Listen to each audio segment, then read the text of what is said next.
जैसे कि डॉक्टर साहब आपको एक बिजनौर से प्रत्याशी के तौर पर विधानसभा 22 में चुना है, तो आपको किसानों के लिए क्या संदेश है?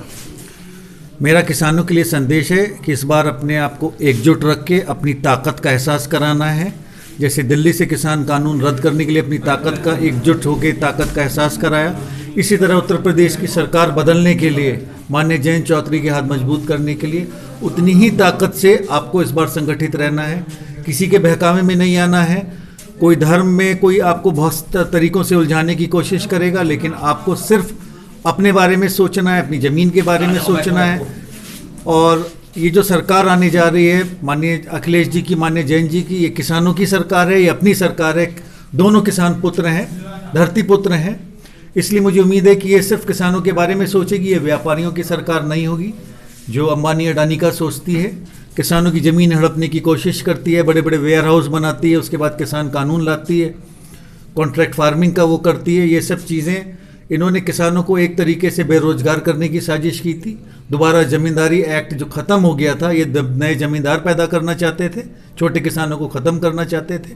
तो हमें अपनी संगठित होकर अपनी शक्ति का एहसास कराना है, सरकार को बदलना है, और सरकार बदलेगी विधायक बनाने से, तो आपको अपना विधायक बनाना है। जैसे कि हम सभी जानते हैं कि आप एक डॉक्टर लाइफ है, आपकी लाइफ काफ़ी बिजी है, तो जो जनता से मिलने का समय रहेगा वो किस समय रहेगा? देखिए, मैं बहुत सोच समझ के अपना 22 साल में जो मैंने डॉक्टरी का प्रोफेशन था उसको मैं छोड़ के इस राजनीति में आया हूँ। दो नाव में सवार नहीं हो सकता आदमी, उधर भी खराब हो जाएगा, इधर भी खराब हो जाएगा।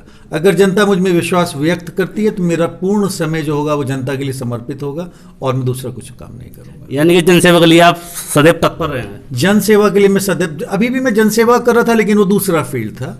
अब ये राजनीतिक फील्ड में आया हूँ तो ये भी मैं जनसेवा उसी तरीके से करूँगा। पहले भी मैं 24 घंटे मरीजों के लिए अवेलेबल रहता था।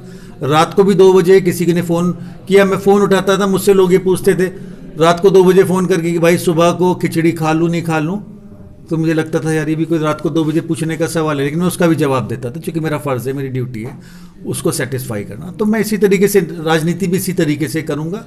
किसी को निराश नहीं करूँगा, किसी को कोई ऐसा शब्द इस्तेमाल नहीं करूँगा जो उसको बुरा लगे।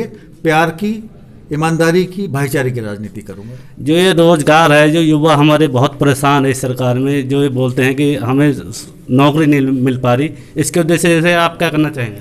देखिए, सरकार ने अर्थव्यवस्था को अंदर से बिल्कुल चौपट और खोखला कर दिया। ऊपर से बहुत अच्छा दिखाते हैं, लेकिन अंदर से बहुत चौपट कर दिया। रोजगार के अवसर खत्म हो गए हैं।